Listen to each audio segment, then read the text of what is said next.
Hello world of YouTube and welcome to my listening log update for November of 2018. I have a shit ton of records to get through, 16 if I'm not mistaken, and I don't want to have too much of a preamble because of that, but this video is going to be longer than your average listening log update. I think there's only one of the month that's had this many albums, so let's just get into it.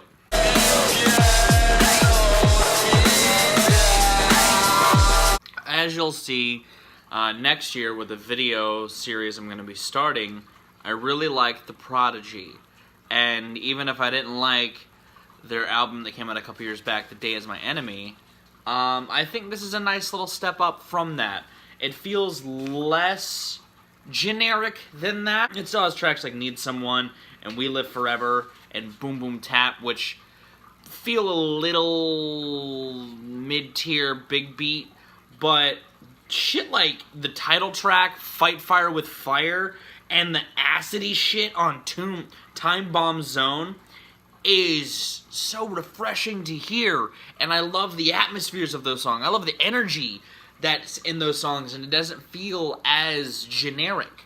It feels like it's a little weightier, it feels a little punchier, and I was kind of surprised by this thing because it looks kind of like your standard electronic record from a band that hasn't made anything of quality in a while. But while this isn't on par with their Golden Age material or Invaders Must Die, because I think that was their last really good record, this is pretty solid. Shit like Resonate reminds me of shit from like Music for the Jilted Generation. You know, there's some synth tones and stuff that does what the Prodigy's done for a while, and that's try to capitalize on the nostalgia people have for them. But I feel like it pays off better on some of the tracks on here than it did on The Day Is My Enemy. I give this thing like a 7 out of 10. It's a lot more solid than I was expecting. Not going to be on my year-end list by any stretch of the imagination, but I thought it was pretty good. Pass, jump in the whip, 0 to 60, yeah, we out fast. See that red and blue flash. Young Sinatra 4.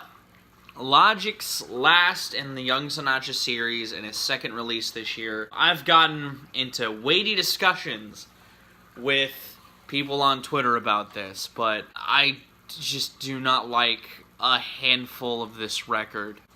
For the first, like 5 tracks, he brings up coming back. This is my comeback. It's my return. I was gone for a while, but now I'm back. When, again, it's his second release this year.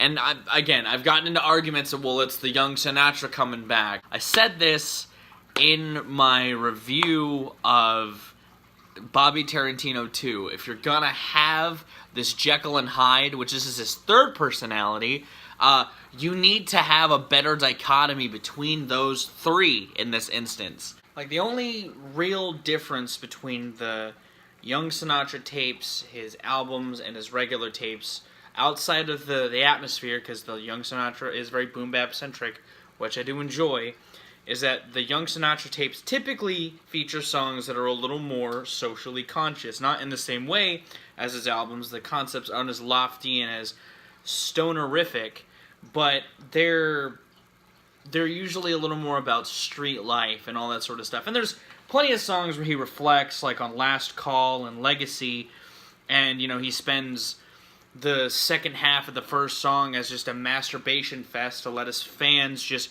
glorify in his greatness. Typically, they get a little more socially conscious. And on this record, really the one instance that it really pops up is Street Dreams. You could argue that Ordinary Day is also like that, but that just feels a little more fueled with drug excess, which I guess is a byproduct of the streets, but that's neither here nor there. I do feel like this project is the least focused in the typical ideas of the Young Sinatra tapes, which is interesting given that he puts such a focus on coming back to those Young Sinatra days, and it feels like just a half-assed attempt to make one of those records, and it's just shrouded in all of the same logicisms that have coded his last couple of releases, outside of the really, really fake deep concepts that coded a lot of his albums. Really, the one standout track on this outside of Street Dreams 2 is Wu-Tang Forever, and that's just because I'm a huge Wu-Tang fan. I love seeing all those guys together. I think the instrumental's dope, and I'm glad that, Logic has done one really, really cool thing in his career, and it's this song. Given I like the instrumentals, when Logic is taking the time out of being caught up in his own hubris to write compelling verses, I give this thing like a 6 out of 10. I'm just burnt out on Logic. I don't think it's the best thing in the world. It could be so much better, but it's pretty fucking average.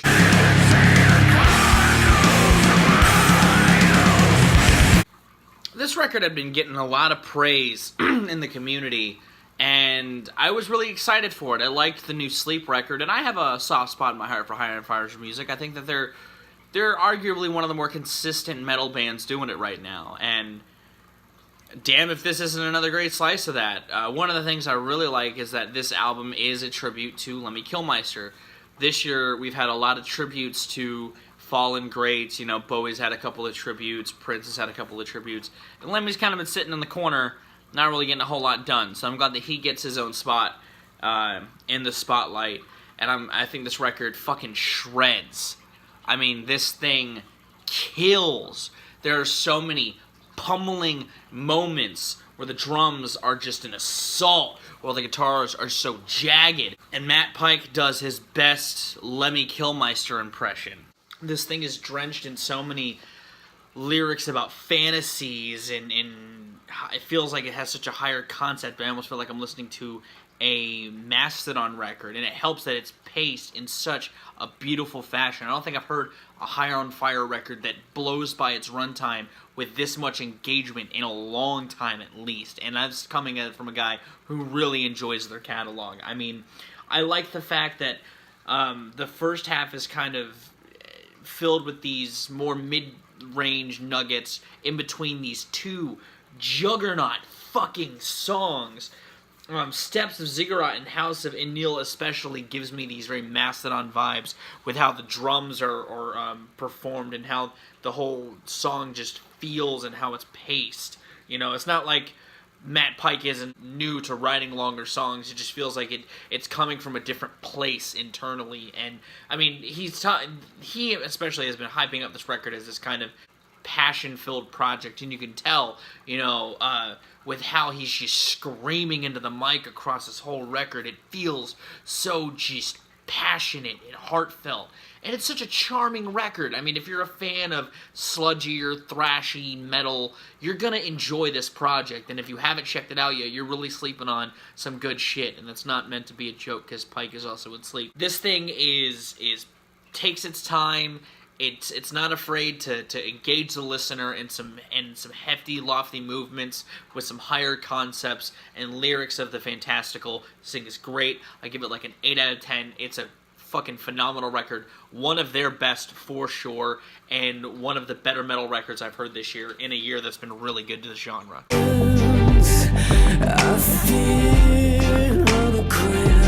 So Muse almost won a quiz I had on Twitter to be the next discography review. They didn't win, but Muse would still be a tight contender for me personally, because I have a soft spot in my heart for Muse.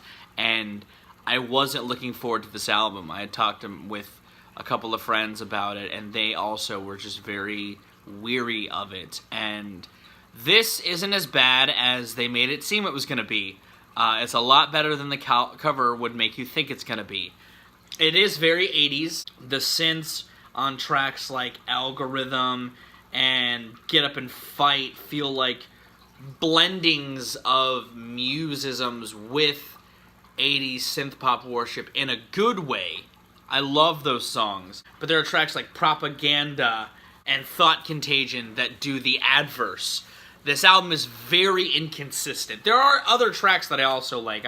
I like Pressure. That track has really grown on me the more I've listened to it. The one song that I really love that everyone else is kind of underwhelmed to is Dig Down. I fucking adore Dig Down. I think it's a better madness, and it's another one of those instances where Muse looks at something they've done in the past, wants to expand it, and expands it perfectly. I love the buildup of that song. I love how it starts with one element and ends with like 12. Again, I'm a lot more warmed up to this record than I thought it would be, but I still think that tonally, lyrically, and sonically, it's not as consistent as Golden Age Muse. Like, when it's not being engaging and melding the Muse idiosyncrasies with the 80s tributes well, or it's not shitting the bed, it's just incredibly underwhelming and boring. It's not the worst thing they've done, but it's far from the best. I give this thing like a 5 out of 10.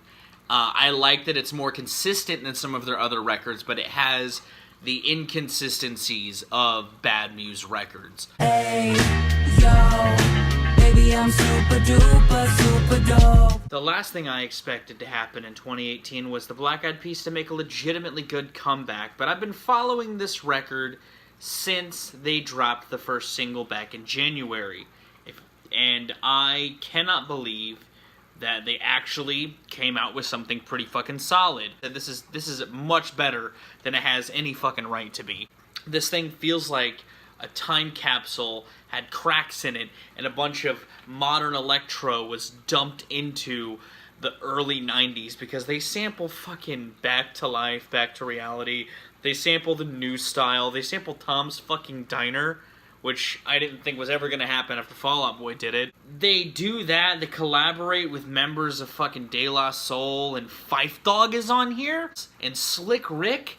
They just poured the early 90s into their electro sound that they were doing on their last couple of records, and they turned it into a pretty decent release.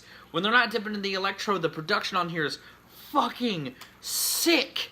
Tracks like Dopeness have hooks that belong straight out of 2003.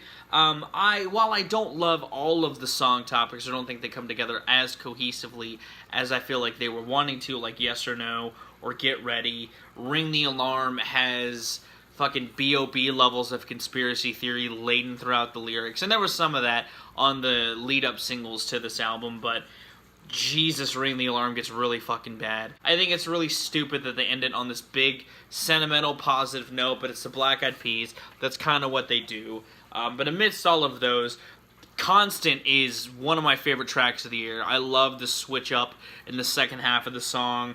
I love All Around the World. I think Forever has that classic Black Eyed Peas sound to it. There's a lot on here that is put together really well, and these three sound tighter than they have in a long fucking time.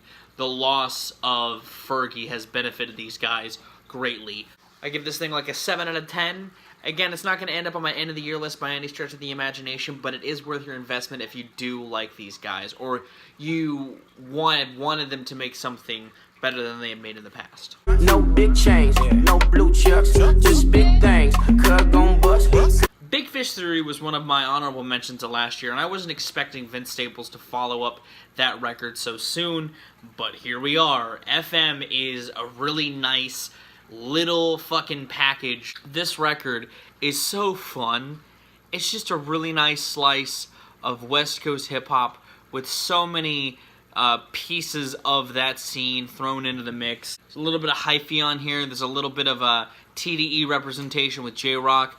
Earl spits on here, and that's fucking dope. Even Tyga's enjoyable on here, and I'm not really a Tyga fan, but I really enjoy this thing. The only reason why I don't have this thing rated higher is because I wish it were longer. I love albums with this kind of concept. Songs for the Deaf is one of my favorite albums of all time, and I feel like Vince Staples, if he would have sat with this a little more and stewed some more West Coast hip-hop into a pot, he could have had a really fucking fun record. This thing is just too damn short, and it begs for more. You guys know that's a rarity for me. I don't think it's perfect. Outside of wanting some songs to be longer, it leaves some of them feeling just a little underbaked. I wish Fun had more going on in it. I could hear Earl spit all day. I get that that's kind of the point of his contributions, is that it's like a small little interlude, but fuck, man. After I listened to this project, I immediately listened to it again because I wanted so much more. But I like the radio concept. I think it's really fun. Everyone on here seems like they're having a really good time, and it would have been nice to just see more of that. I give this thing like a 7 out of 10. Good on you, Vince. This is a fucking great record. I don't know if it's going to be on my Albums of the Year list, but it's one of those that will definitely, again, be up there as a one that I keep spinning until the year falls out. Why you put it on you. She wanna leave a mark just to know someone. My friend Scott suggested the newest Aaron Carter album, LØVÖ, in which Aaron Carter tries to be G-Eazy, Alessia Cara, Halsey, Imagine Dragons, The Chainsmokers, My Aunt Carol, only as like a reptile in a human skin. Remember me ragging on Macklemore on the worst of list for doing the same thing? This is like 10 times worse of that. It's so bad. Like, and not even just in the way that it's laughable. This isn't like something you want to sit down with your friends and cringe through. This isn't bad because it's poorly composed. Like, this isn't a Speeding Bullet to Heaven. This isn't an Angelic to the Core. This is like a Mania. This isn't Evolve. Only worse because it's through the eyes of a washed up child star who is trying to chase trends so badly it hurts. It's Aaron fucking Carter. His claims to fame are holding a house party and beating Shaq. The only cultural relevance he's had since then is the tribute Neil Cece Arriga gave him. And that's the best thing that'll ever happen to him post his career. This is just abhorrent. 1 out of 10. Heavy worst of the year contender. One of these songs, sooner or later, is actually shown at my work, but it's a remix. So somebody actually likes this enough to remix it. Actually, I lied. The last 2 songs are about his father or his family, and they're also equally as sad. They are almost what I feel like Jake Paul would be in 30 years. It's such a dream to me. To wash that shitty generic pop out of my brain, I then turned to Ariana Grande and her latest album, Sweetner, which admittedly is pretty fucking sweet and pretty fucking good. I'm a moderate Ariana Grande fan. I think she's good when she wants to be, but her records don't always culminate into something great. And I feel bad for listening to this now, because there are some songs, like Pete Davidson, that are very dated now. But with that in mind, even if you throw out the fact that that song has no relevance to Ariana Grande anymore, it's still a really charming song. It's still really sweet. And there's a lot of sweet sentiments on this record. The one song that I still don't really enjoy, that's a single on here, is No Tears Left to Cry. And I like the sentiment of a song like No Tears Left to Cry, but just the style and composition of it is done better in other aspects of her career. I didn't really care for the Nicki Minaj cut either. I love Pharrell's production on the track, don't get me wrong, and I think that it has one of the better instrumentals on here, but I think Ariana's performance is a little underwhelming, and Nicki kind of feels like she's on autopilot on this song. I don't know, it's like a passable single. I get what it's trying to do. It's trying to present the concept of the album in a different way. It just doesn't do anything for me. I love the Pharrell cut. Blazed is amazing. The opening on the record is beautiful. Raindrops. Her voice just fucking owns that. Same on R.E.M. and God is a Woman. Like, there's a lot of points on this record where Ariana sounds the most harnessed she ever has in her career, and this sounds like legitimate growth for her as an artist. Given the themes of sweetness and the very romantic styles and the lyrics, it just feels a lot more cohesive than some of her other products. Dangerous Woman had flirtations with this, but even though not every idea fully comes together or expands upon avenues of sweet sentiments in a different avenue, it at least feels more well-rounded than her previous efforts. I was wholly impressed by this thing. It was a request, I didn't mention that off the top, by Mark from Fully Involved and the Mad Sounds channel. Thank you, Mark, for the suggestion. I give this thing like a 7 out of 10. Again, this whole concept Some of it feels dated, but the sentiment still rings earnestly, and I enjoy that about it.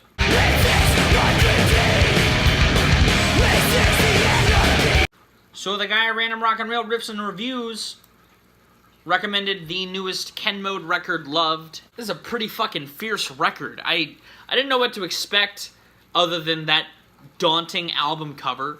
It's very foreboding, and it fits the record. This thing is just an onslaught of really aggressive drumming and harsh vocals and just incredibly grotesque guitar lines that work really well. Having these kind of regular songs, or at least regular pace songs, having them build up to this huge grand track that culminates everything the record has been building up into it together into this big closer. It feels a little disjointed at points because of that pacing. I really enjoyed this thing, and I was surprised at some of the more jazzy instrumentation that surfaced and stayed kind of relevant throughout the runtime. I wanted more from these guys. I could see them evolving into a more balanced act as far as their record pacing is concerned, but I like the sentiments on this record. I like the ideas. I think that their lyrics really fit their harsh, I don't want to say dramatized, but they're very harsh atmospheres that they're crafting, and I walked away thoroughly impressed. I especially love the way Fractures and Adults leads into the closer to a gentle art, because, as I said before, this record kind of builds each of its elements in separate facets before it culminates into this grand finale. The drums throughout this thing stay consistently fierce and just pummeling.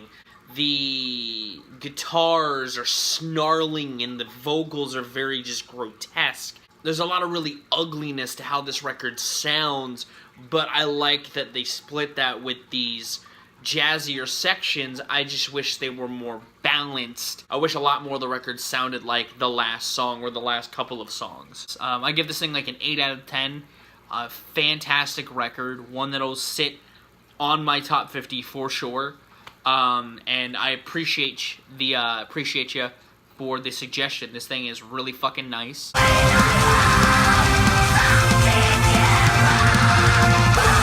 Chthonic were a band I hadn't listened to in a long time, and I was hoping for more. For those who don't know who these guys are, they're a Taiwanese black metal band, and I got into them in 2011 with their album Takasago Army, which is a fantastic record. Still holds up. These guys, at least in that album, melded Taiwanese folk instrumentation with these dense black metal atmospheres and vocals, and on this record, they abandoned a lot of that in favor of like Dimmu Borgir styled production, which is fine. But I'm not the biggest fan of symphonic black metal. I like my black metal dense. I like it aggressive. And while this gets the aggressive down, shit like Taste of Black Tears and Flames Upon the Weeping Winds could be so much better if they didn't sound so pristinely mixed. That's the other big drawback to this, is it sounds really nice, but like not in an appealing way for the genre they're in. I get that they're cleaning up their sound a little bit, and the lyrics still are filled with the well, not really filled with the stuff I would expect from Chthonic, but it's not in a way that's presented well. You know, I don't mind the symphonic arrangements. This just, it's never been a taste that suits well with me with black metal. I prefer, if you want to listen to these guys, listen to Takasago Army. You'll get much better black metal sounds from them on this than this. This just sounds really just tasteless and bland. The only reason why I'm giving it above a 5 is because I appreciate their songwriting, and I appreciate some of the more intense moments on this. I give it a 6 out of 10. There could be so much more done here, and I don't discredit them for doing the shift in sound. I just would rather them not have done that. I grew up around dope niggas and cold killers, and most niggas was both, nigga. I'm not the biggest Lil Wayne fan. I'm gonna get that off the top. I don't hate Lil Wayne. He's put out some decent records in his career, and I'll even defend some of the cuts on his really terrible shit. And I get that this is one of his more hyped and sought-after records, given it's been in the works for a long-ass time. And I even like some moments off of the Carter 4. But this, like a lot of shit, it's a little too long. It's a little too much Lil Wayne. Keep a little Lil Wayne. Don't go too big, Lil Wayne. I get why this is long, though, and the contrast of a lot of hip-hop out nowadays that is just overwrought. This is just a passion project, and I can respect that. But it's more justifiable than your average hip-hop release. There's a lot of shit on here I don't vibe with. I don't like the X cuts. There is a string of tracks from What About Me through Open Safe where the album just takes a huge turn into inconsistencies. There's some of my favorites on there, like Open Letter and the Snoop Dogg cut, which are fucking fantastic, and Open Letter has one of the more sincere moments on the album, but that section in general highlights some of my biggest flaws with the album. The Ashanti cut sounds like it's straight out of 2004, and I'm fucking okay with that. You know, as I said in the Black Eyed Peas section, I like that artists are starting to be inspired by 2000s hip-hop, even if they were around in those days. I like that they're reinvigorating those vibes. I'm cool with that. I love the opening with the voicemail. I think that is the sentiment I wish the record carried on throughout the entirety of it. And I don't mind that it veers off with tracks like Mona Lisa, and it gets into the Wayne shit. Even Dark Side of the Moon dips into the same kind of idiosyncrasies I expect from Lil Wayne. I wish there was more here that worked. This is the type of album that would be prime for a redaction. Am I gonna do one on it? Probably not. Unless it's like really demanded. I enjoyed this thing. It's a pretty solid release. I give it like a 6 out of 10. As a guy who thinks Lil Wayne's a little overrated, this still had enough moments for me to, you know, sit back and kind of nod my head. You know, it's not bad. It's not bad.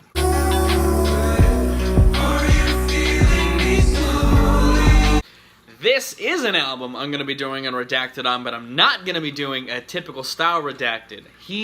This album is going to get remade in a way that's going to reinvent the show redacted. With that teaser out of the way, Ballads 1's okay. I think it has some really nice reinventions of this sad, atmospheric shit on tracks like I'll See You in 40, The Closer, Why Am I Still in LA, and Wanted You.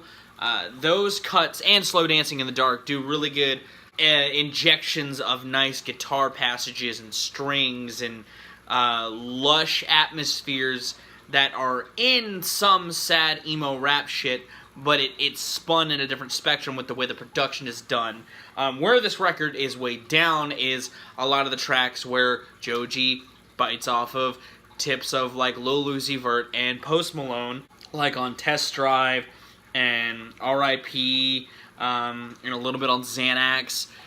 This album kind of feels like it's got a little bit of duality going on. It wants to reinvent the wheel, but it knows it kind of has to rest on the wheel's laurels a little bit to get some exposure, which kind of sucks, because I feel like Joji's better than some of the shit that's on here. But maybe I'm wrong. Maybe I'm believing too much into Papa George. I don't hate this thing, though. I think it's pretty average. I like it about as much as I do like the Post Malone record, and that's part in the fact that it's kind of fucking short. I like that he didn't make a bloated fucking record. I like that he kept it tight. He kept a tight package, and he gave me a template to do something with it and redact it. I give this thing like a 6 out of 10. It's decent. It's not bad. It's worth your time if you like sad music.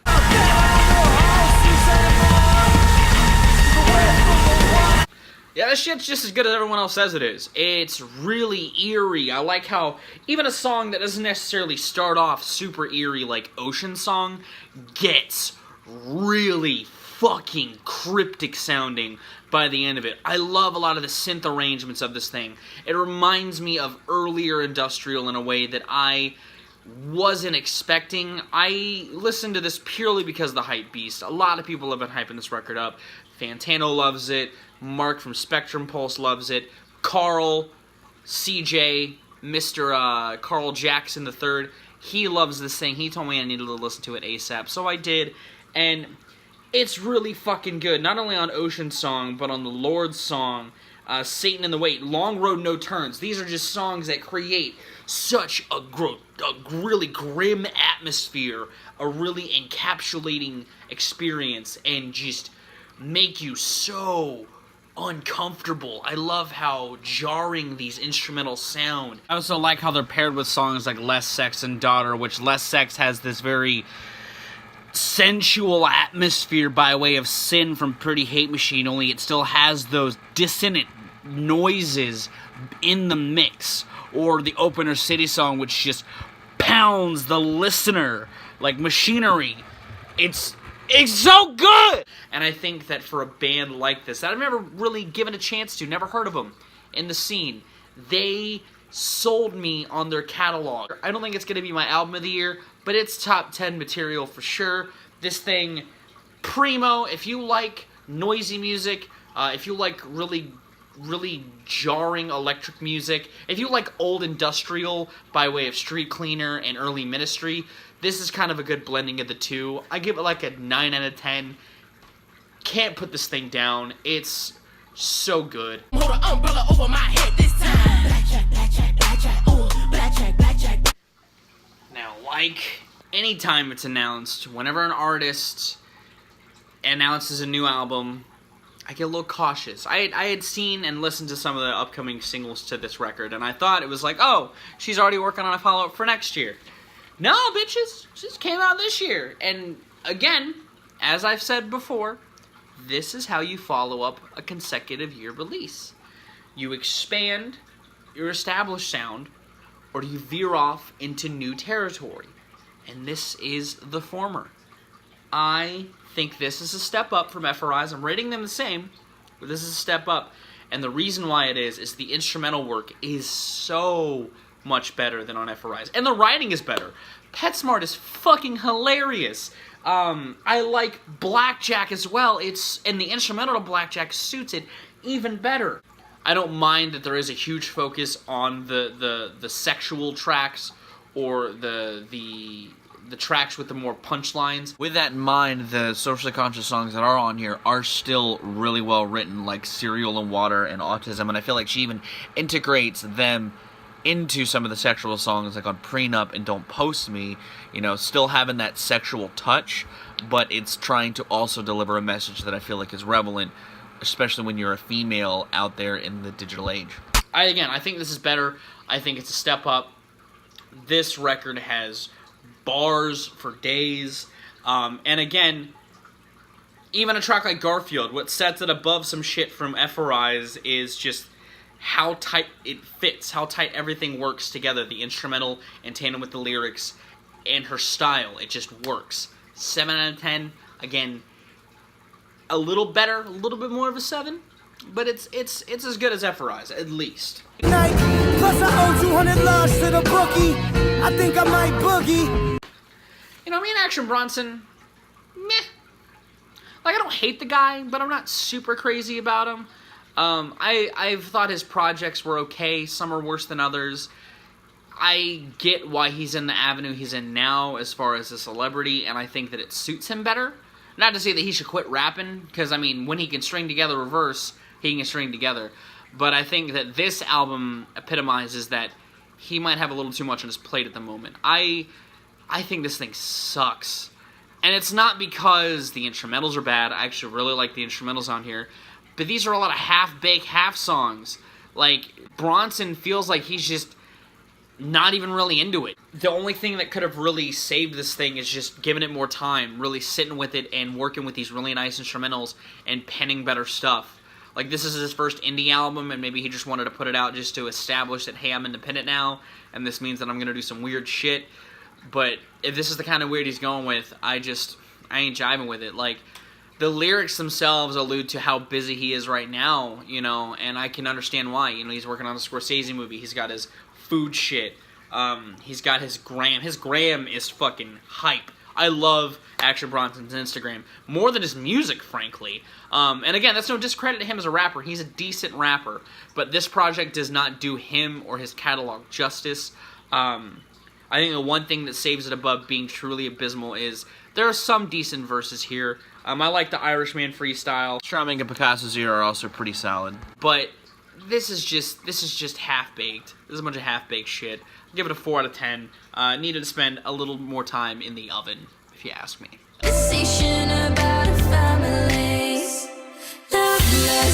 Closed out this month with a record that I was recommended to by Crash. Not directly, but I saw his review and he was pretty hype about it. He enjoyed it, and I was like, you know what, I'm gonna give this a chance.